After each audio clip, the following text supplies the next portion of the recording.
에서 태어나서 또 목회자로 20년이 넘도록 했지만 성찬식이 너무 형식적으로 흐르는 것 같아서 늘 아쉬움이 많았는데, 성찬식의 본래의 의미와 그 의미를 살려보려고 고민하고 애를 쓰고 해석하려고 노력합니다. 가급적이면 원형에 가깝게, 그리고 그 뜻이 분명하게 부각되도록 여러분과 함께 했으면 좋겠고, 개신교의 특히 약화된 부분, 말씀은 강조되지만 의전과 예식이 약화된 것에 늘 아쉬움이 많으며, 하나님께서 우리에게 은혜의 통로를 여러 가지를 주셨는데 그것을 잘 활용하고 있지 못하다는 늘 아쉬움이 남습니다. 그래서 말씀과 더불어 이 성례를 통하여 하나님께서 여러분에게 큰 은혜를 여러분 삶 가운데 실제적으로 임하게 되기를 간절히 원합니다. 여러분이 성찬식을 세례를 받아야 물론 전제, 그래서 세례를 받기를 사모하셔야 됩니다.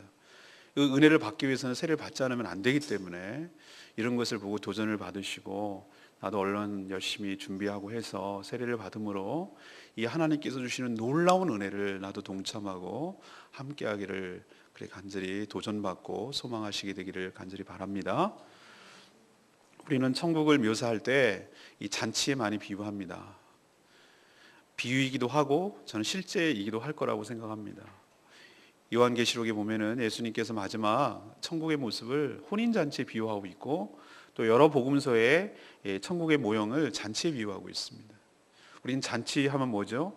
먹을 것이 많고 서로 기쁘고 서로 만나서 행복하고 정말 그런 떠들썩한 축제의 자리, 교제의 자리, 이것을 우리는 잔치라고 말하는 것이죠. 그래서 예수님께서는 천국이 가까웠다, 회개하라 천국이 가까웠다고 말하면서 정말 천국이 가까워오게 되면 어떤 일이 벌어질까라는 것을 자신의 삶을 통하여 분명하게 보여주셨습니다.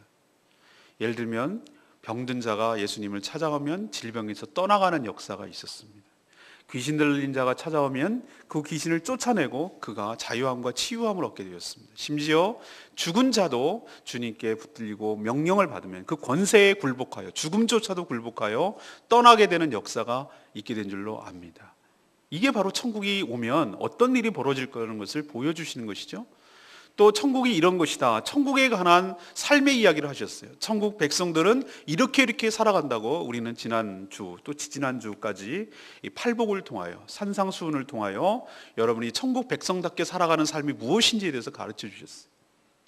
그리고 더불어 오늘 지금 말씀드리려고 하는 것이 무엇인가? 천국이 오면, 천국이란 이런 것인데 바로 모든 제한이 없고, 너희들은 죄는 안 돼, 죄는 같이 인사도 못해, 이런 거 제한이 없고, 더불어 함께 마시며 잔치하며 함께 즐거워하며 내가 그 집에 들어가고 그도 내 집에 들어가서 함께 더불어 먹고 마시는 이 즐거움의 교제, 이것이 바로 천국이야 라는 것을 보여주기 위해서 예수님은 사람 가리지 아니하고 세리이든 창기이든 누구든 간에 그것을 가리지 아니하고 함께 그 집에 들어가서, 삭개오 집에도 들어가시고 오늘 마태의 집에도 들어가셔서 함께 더불어 먹고 마시게 되는 축복이 보여주신 줄로 압니다. 여러분 기억나십니까? 여러분 저랑 같이 생명의 삶 할 때, 보라 내가 문 밖에서 두드리노니 네가 문을 열고 들어가면 너는 나와 더불어 먹고 마시게 된다. 이게 뭘 의미합니까? 어떻게 내 안에 예수님이 들어오십니까? 이건 상징적인 것이죠. 그러나 여러분, 예수의 영인 성령께서 여러분이 마음의 문을 열기만 하면, 영접하기만 하면, 기도를 통하여 내가 안에 예수님이 이제 오시옵소서 이렇게 초청하기만 하면 여러분의 심령 가운데 성령이 영으로 임하시는 하나님 예수 그리스도의 영이 여러분 안에 들어가게 되는 줄로 믿습니다. 그래서 여러분은 이제 전혀 다른 사람이 되는 거예요. 성령의 사람이 되는 거예요. 그걸 거듭났다라고 말하는 것이. 그리고 그때부터 그냥 들어가기만 하고 끝이 아니라 이 안에 들어오셔서 식구가 되어주시는 거예요. 한 식구가 되어주시는 거예요. 같이 먹고 마신다는 것이 무엇을 의미합니까? 함께 먹고 마시는 사람을 무엇이라고 말하면 식구라고, 가족이라고 말하는 것이. 가족은 같이 울고 같이 기뻐하고 같이 가는 거예요.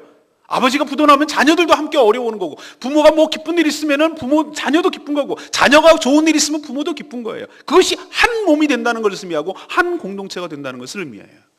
예수 그리스도의 신령한 은혜가 예수님이 내 안에 들어오심으로 인하여 여러분 삶 가운데 충만하게 될 줄로 믿습니다. 내 삶의 고통과 어려움과 여러 가지 어려움들이 예수님께 전가됨으로 인하여 내 문제가 아니라 예수 그리스도의 문제가 됨으로 인해서 예수님께서 친히 여러분의 삶의 문제를 해결하여 주실 줄로 믿습니다. 이것이 바로 예수 그리스도가 내 안에 모시고 내가 예수 안에 들어간다는 의미고, 그 잔치가 벌어진다는 의미가 바로 마태의 삶의 집에서도 일어났고 삭개오의 삶에서도 일어났어요.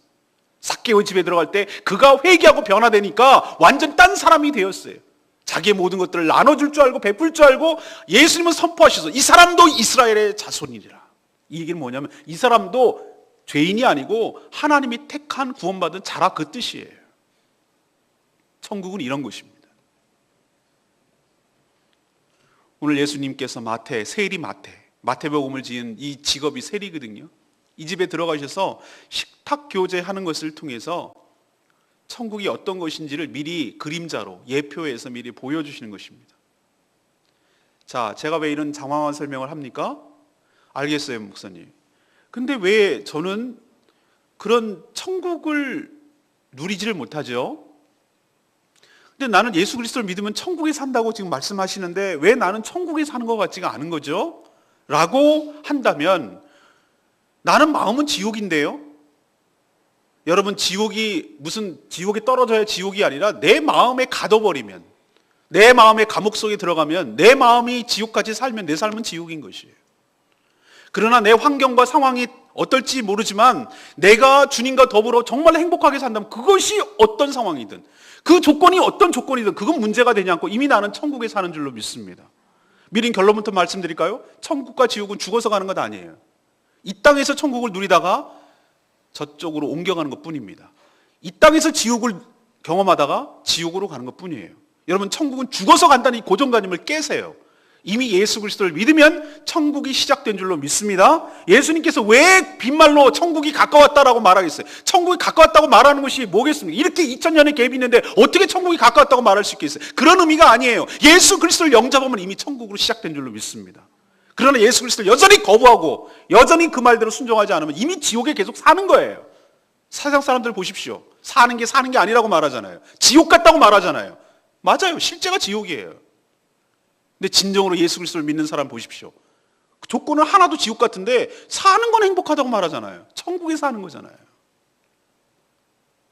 근데 충격적인 사실은 예수 그리스도를 믿는데도 불구하고 나는 여전히 지옥으로 산다면 이건 뭐라는 거예요? 이게 도대체 뭐냐는 거예요.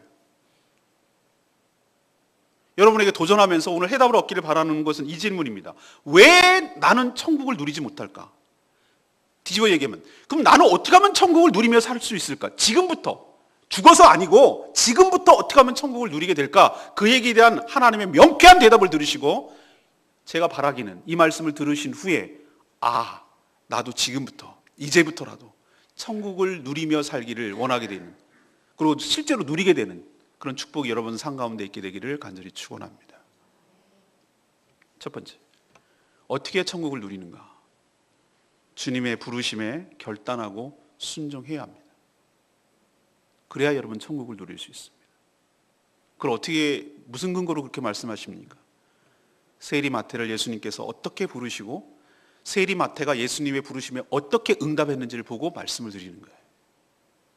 세리, 우리는 세무공무원이라고 말하지만 지금 말하는 세무공무원 또 약간은 우리나라는 부정적인 의미가 강해요.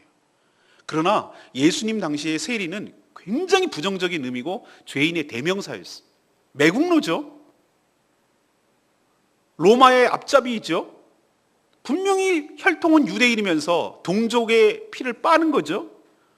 너 예를 들면 우리나라로 치면 5억만 여기서 통과하는 사람들한테 걷어. 그래서 나한테 갖다 줘. 5억만 네가 책임지면 돼. 그러면 5억만 걷겠습니까? 자기도 챙겨야지, 자기도 줄 대야지, 자기도 뇌물 바쳐야지. 그러니까 한 3배쯤 걷는 거예요. 15억쯤 걷을 겁니다. 그래서 자기 상관에게, 세리장에게 뇌물도 바치고 로마 관리에게도 바치고 또 5억은 5억대로 갖다가 로마 정부에다 내고 또 자기도 착복하고 갖가지 구실을 붙여서. 그러니 얼마나 미워했겠어요, 동족들이. 그래서 세리, 창녀, 이건 거의 동급이었어요. 동급. 그래서 죄인의 대명사로 여기고 인간 이하로 취급했습니다. 그래서 대부분의 이 이스라엘 백성들은 이 세리 그리고 창녀들을 상종도 하지 않았다는 거예요. 상종이라고 말하는 것은 뭐냐면은 인사도 안 했다고요. 본척만척했다고요. 사람 그림자 취급했다고요. 인간 이하로 취급하는 거예요. 그리고 인사도 이 정도로 안 할 정도니까 같이 밥을 먹는다? 이건 있을 수가 없는 거예요. 만약에 어디 가서 이렇게 같이 식당에 갔는데 저 사람이 밥을 먹고 있으면 들어가지 않을 정도였어요. 그 정도로 취급받던 사람이 이 세리예요.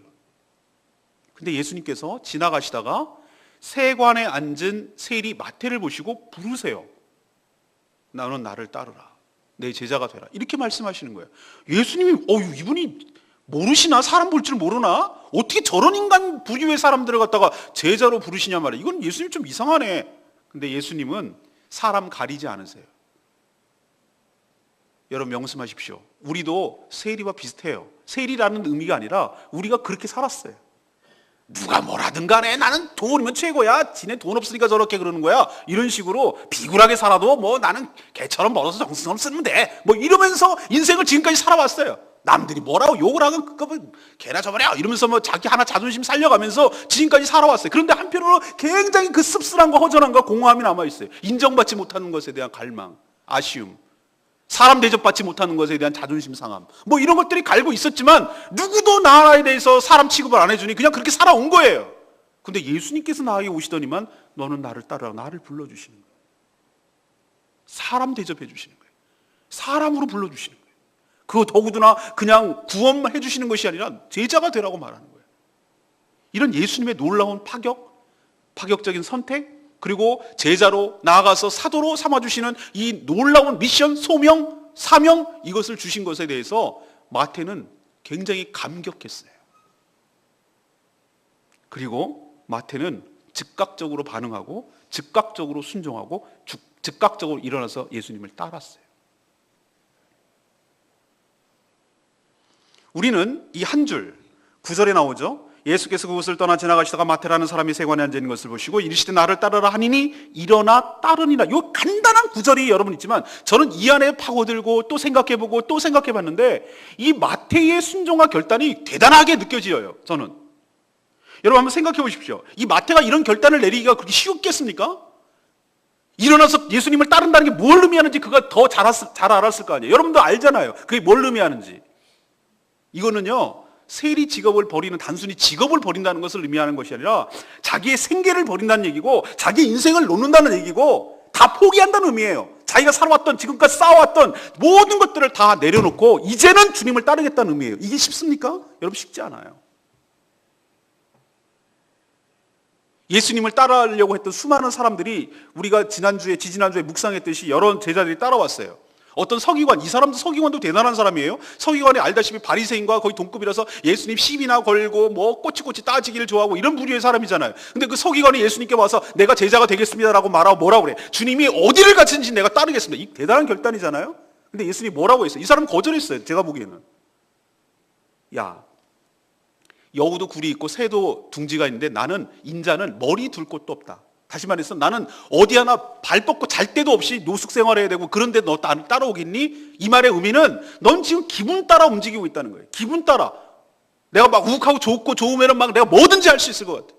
신앙은 그런 것이 아니고 제자의 삶은 그런 것이 아니야 라고 지금 이렇게 제어하는 거예요.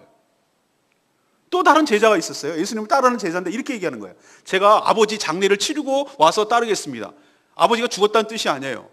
예수님을 따르는데 굉장히 신경 쓰이는 거 한 가지가 있어. 아버지가 연로하시거나 불편하셔서 이제 병드셔서 오래 못 사실 것 같은데 이 문제를 내가 깔끔하게 해결해야 내가 주님을 따르는데 편하겠습니다 라고 말하니까 예수님이 칭찬 들을 줄 알았어요. 예수님이 이것도 노하셨어요.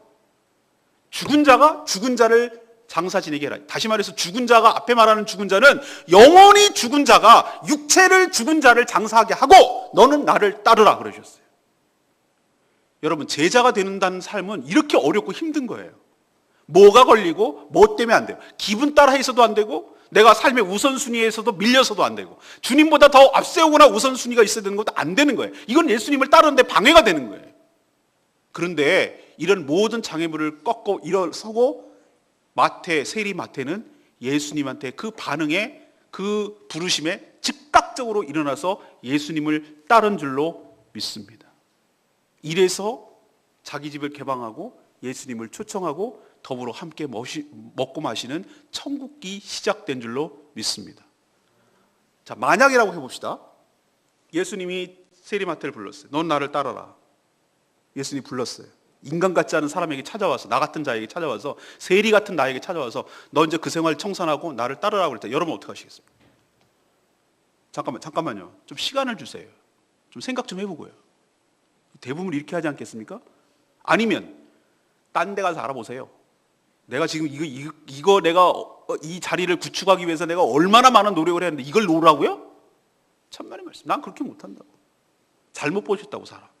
딴 데 가보시라고. 말씀은 고마우나 이렇게 포장을 하겠지요? 말씀은 고마우나 저는 안 가겠습니다라고 하기 때문에 여러분은 천국을 경험 못하는 거예요.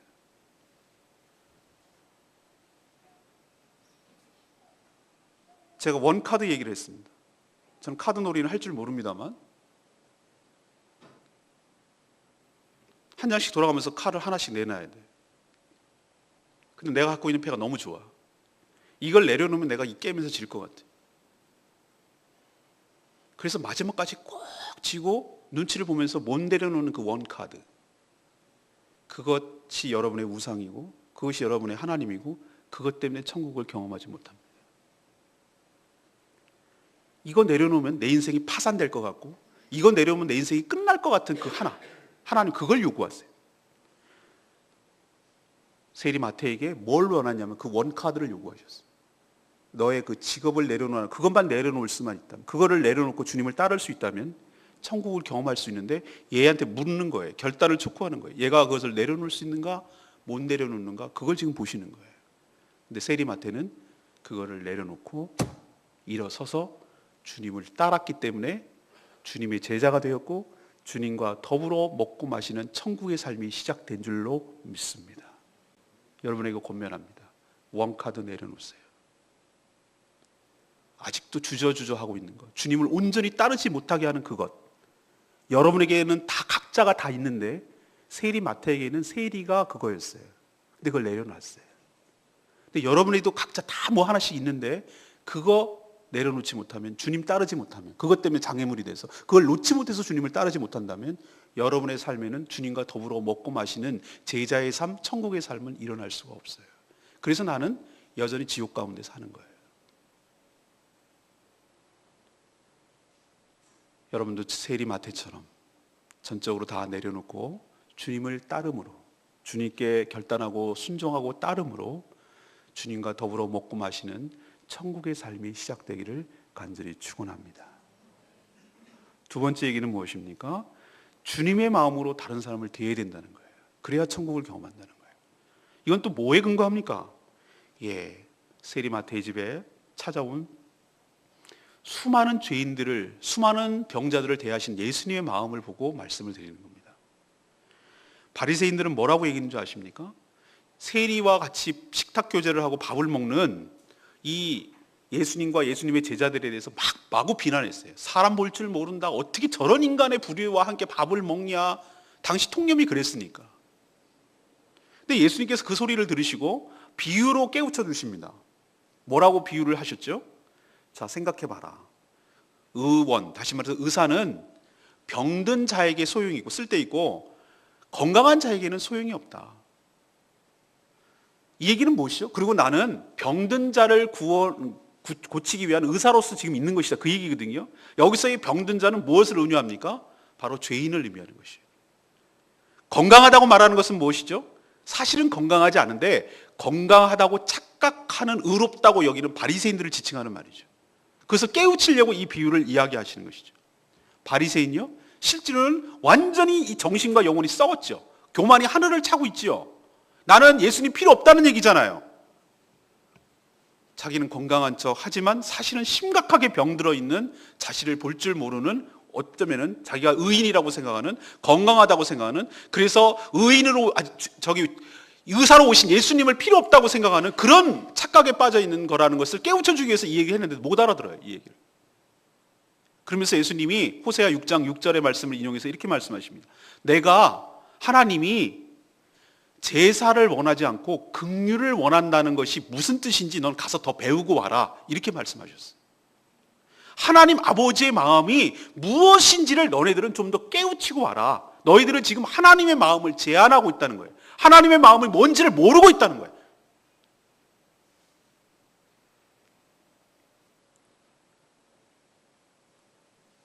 니마 그 강을 건너지 말고, 그 영화 여러분 보셨어요? 저는 나중에 뭐 그냥 따로 핸드폰으로 봤습니다만 그거 보고 울었어요.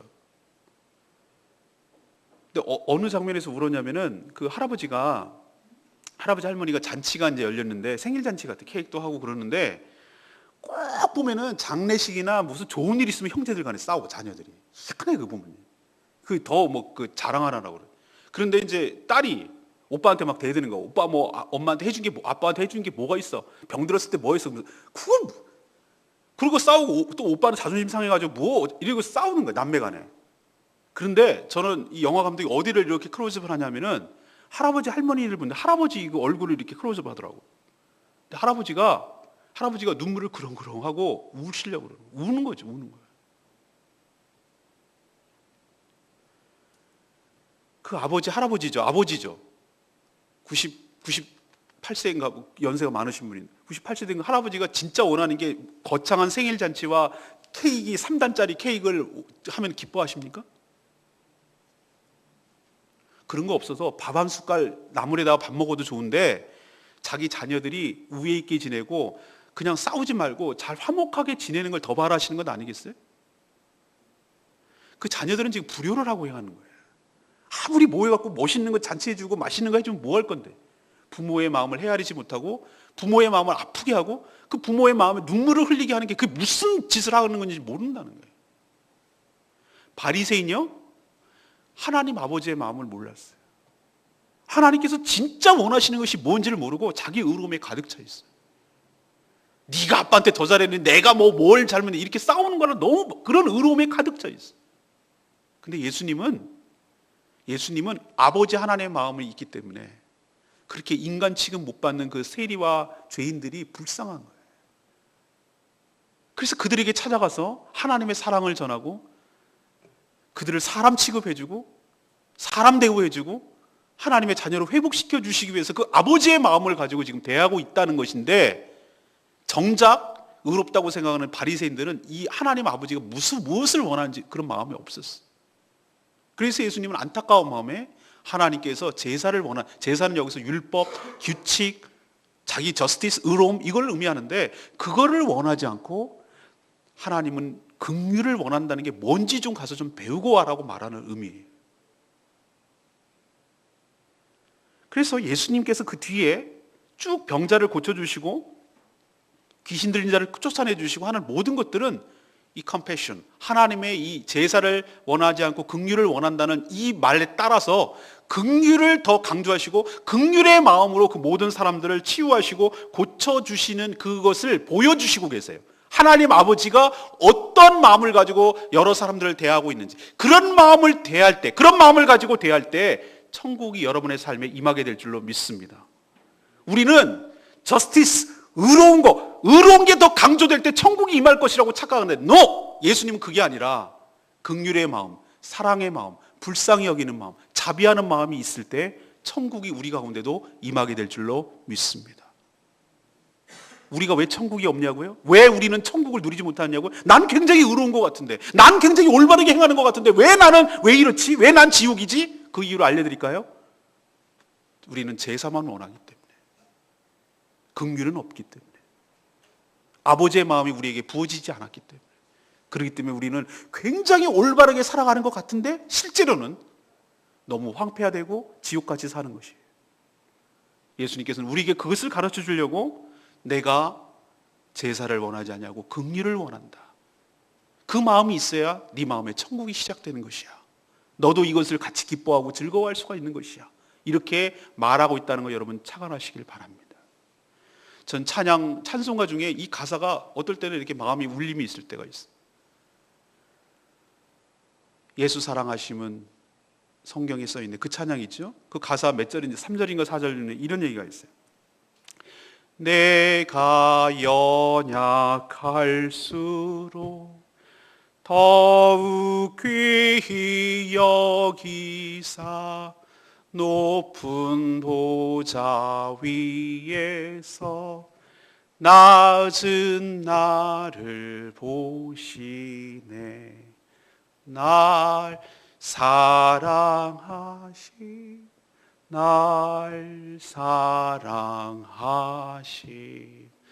날 사랑하신 성경에 써 있네. 아멘. 내가 연약할수록, 내가 사랑구실 못하고, 내가 욕도 먹고, 내가 늘 실수하고, 늘 넘어지고, 부족하고, 그렇게 해도 하나님께서는 그러면 그럴수록 더를 나를 귀하게 여겨주실 줄로 믿습니다. 이것이 컴패션이에요. 이것이 긍휼이에요. 하나님은 우리를 그렇게 대하신다고요. 근데 우리는 어떻죠? 이 긍휼의 마음이 없어요. 이건 제 자신에게 주시는 레마의 말씀이기도 했어요. 제가 긍휼이 없구나. 이 말씀을 준비하면서 많이 울었어요. 내가 긍휼이 없구나. 난 제사만 강조했구나. 성도를 대할 때 이 긍휼의 마음을 가지고 대해야 되는데, 그래서 내가 천국이 없구나. 이런 생각을 많이 자책하면서 했어요.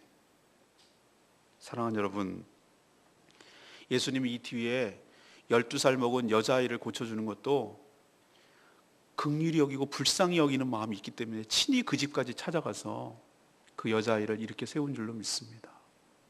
12해 동안 혈루병으로 죽을 고생한 그 여인에게 내 옷을 만졌다고 야단치시는 것이 아니라, 딸아 안심하라, 네 병에서 자유롭게 되고 네가 죄사함을 받았느니라. 이것도 긍휼의 마음이고, 두 맹인이 더듬거리면서 집에까지 찾아와서 내 병을 고쳐달라고, 날 볼 수 있게 해달라고 했을 때 똑같이 긍휼의 마음을 가지시고 그 두 눈을 떠주심으로 하나님의 사랑을 보여주시고 긍휼의 마음을 보여주신 줄로 믿습니다. 사랑하는 여러분, 여러분 천국에 살고 싶으십니까?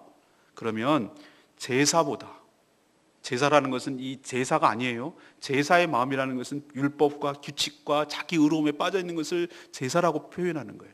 제사보다 아버지 하나님의 긍휼의 마음을 가지고 사람을 대하고 그 마음을 가지고 살 때 여러분의 삶에도, 여러분의 마음에도 천국이 임하게 될 줄로 믿습니다. 마지막 세 번째는 무엇입니까? 주님의 방식으로 신앙생활을 해야 되는 거예요. 이것은 제가 새 술은 새 부대에 넣어야 둘 다 보존된다는 말에 착안했습니다. 이번에는 바리새인들이 아니라 세례 요한의 제자들이 예수님께 찾아와서 또 비난을 가해요. 뭐라고 비난하냐면은, 당신과 당신의 제자들은 왜 우리처럼 또 바리새인들처럼 금식하지 않습니까? 왜 금욕적으로 생활하지 않습니까? 이것이 올바른 경건의 생활인데 왜 당신들은 맨날 먹고 마시고 그럽니까? 천국이 뭔지를 모르는 거죠. 그래서 예수님께서 또 비유로 얘기해 주셨어요. 오늘 제가 전체적으로 끌고 가는 것이 잔치 비유인데, 혼인잔치가 만약에 열렸다 치자, 신랑하고 지금 즐겁게 마시고 축하하는 자리에 금식을 하는 사람이 세상에 어딨냐. 그때는 함께 즐기고 함께 마시고 즐거워하는 것이 자연스럽고 당연한 것 아니냐. 그러나 신랑이 빼앗길 날이 올 때인데 그때 금식을 해야 될 거다. 여기서 신랑은 예수 그리스도를 의미하고 지금은 잔치 중이라는 걸 의미하는 거예요. 신랑이 십자가에 빼앗기고 그렇게 고난을 받을 때가 올 때 그때 금식하고, 지금은 뭐죠? 천국을 누리면서 함께 더불어 마시는 것이, 이게 경건이야. 너의 식의 경건을 강요하지 말고, 예수님 가르치려고 들지 말고, 너만이 정답이라고 얘기하지 말고, 예수님의 말을 귀담아 듣고 예수님이 정답이고 예수님이 기준이 된다는 것을 깨우치라고 말하는 것이. 그래서 새 술은 새 부대에 담아야 된다는 말이 여기서 나오는 말인데, 여기서 새 술은 무엇을 의미합니까? 이 컨텐츠죠. 술이라는 것은, 그것은 바로 죄인들을 사랑하시고 죄인들을 긍휼히 여기시고 죄인들에게 용서해 주시는 하나님 아버지의 마음, 이것이 새 술이에요. 이것을 낡은 부대에 담아서는 안 된다는 뜻이에요. 새 부대라고 말하는 것은, 그러니 이렇게 아버지께서 용서하시고 관계를 회복시켜 주시고 더불어 함께 먹는 이런 새로운 천국이 도래했으니, 새 부대, 다시 말해서 아는 척도 안 하고 상종도 안 하고 이것이 낡은 부대고, 새 부대라고 말하는 것은 더불어 함께 먹고 마시고 즐거워하면서 식사 교제를 나누는 이런 그릇에 담아야, 새 술이 새 부대에 담아야 둘 다 온전해지지 않겠니? 이렇게 묻는 거예요 지금. 근데 우리는 예수님의 이 긍휼과 자비의 마음을 낡은 부대에다 담아내려고 하니 새 부대가 낡은 부대에 들어가면 경직성이 떨어져가지고 경직돼가지고 이 부대가 터져요. 유연성이 없기 때문에 낡은 부대는 터져요. 양가죽으로 만들었기 때문에 새 가죽에다 만들어야 술이 발효하면서 뿌글뿌글 이렇게 커질 때 이 가죽도 쭉 늘어나서 안 터지는데, 낡은 부대는 새 술이 발효하면 이미 경직되어 버렸기 때문에 터진다 이거예요. 그리고 낡은 술을 갖다가 새 부대에다가 담는 것은 어리석은 일이에요. 그래서 그렇게 안 하는 거예요. 이 사람들 다 알아요. 그 유대 방식, 생활 방식이 다 알기 때문에. 그래서 예수님은 이 비유를 통해서 내가 와서 천국이 시작됐으므로 천국의 새로운 합당한 삶은 새로운 합당한 삶의 형태로 나타나야 되지 않겠냐, 그걸 지금 얘기를 하는 거예요. 우리가 왜 천국을 못 경험하냐고요? 세상에나. 우리도 나름대로 신앙생활 좀 하고 이제 좀 알면은 자기 나름대로의 기준이 생기거든요. 자기 신앙의 칼라와 기준이 생겨요. 그래서 그렇게 안 하는 사람들을 좀 이상하게 보고 정죄하는 경향이 있어요. 저도 작년 한 5월 달쯤에 또 40일 동안 금식을 했잖아요. 그리고 우리 성도들 많이 20일도 넘게 했어요. 근데 제가 만약에 그러지 않았습니다만, 만약에 금식하지 않은 어떤 분이 있다 그러면 왜 당신 금식 안 하냐고, 당신 틀렸다고 말이죠. 이렇게 얘기하면 금식이 뭐가 됩니까? 금식이 의로움이 되고, 그 순간 금식이 사람을 찔러대는, 이렇게 이 세례요한의 제자들처럼 되는 꼴이 되는 거 아니고 뭐겠습니까? 여러분, 금식이 그렇다고 옳지 않다라고 말하는 건 아닙니다. 금식에 주는 유익이 많이 있습니다만 금식만 경건이 아니에요. 여러분 기억하십시오. 내 나름대로 신앙의 여러 가지 잣대와 기준을 가지고 다른 사람들에게 대하려 하고, 또 그것을 가지고 정죄하고, 심지어 교회가 이래야 되는 거 아니야? 목사가 이래야 되는 거 아니야? 더 나아가서 하나님이 이래야 되는 거 아니야? 내가 생각하는 하나님이 이게 아닌데? 하나님 내가 이렇게 했으면 리액션을 이렇게 해줘야 되는 거 아니야? 라고 지금 세례 요한의 제자들처럼 예수님마저도 가르치려고 드는 꼴을 우리가 범하고 있다 이거예요. 그러니 경건을 위해서 금식은 오마지게 열심히 하지만 세례 요한의 제자에게는 천국이 없어요. 왜? 자기 의름에 빠져 있으니까. 쟨 틀렸고 내가 옳다고 생각하는 자기 의름에 빠져 있고 자기 열심에 빠져 있으니까 그런 삶으로 살아가다가는 천국은 경험하지 못한다는 뜻이에요. 사랑하는 여러분, 그럼 우리가 어떻게 천국을 경험할 수 있습니까?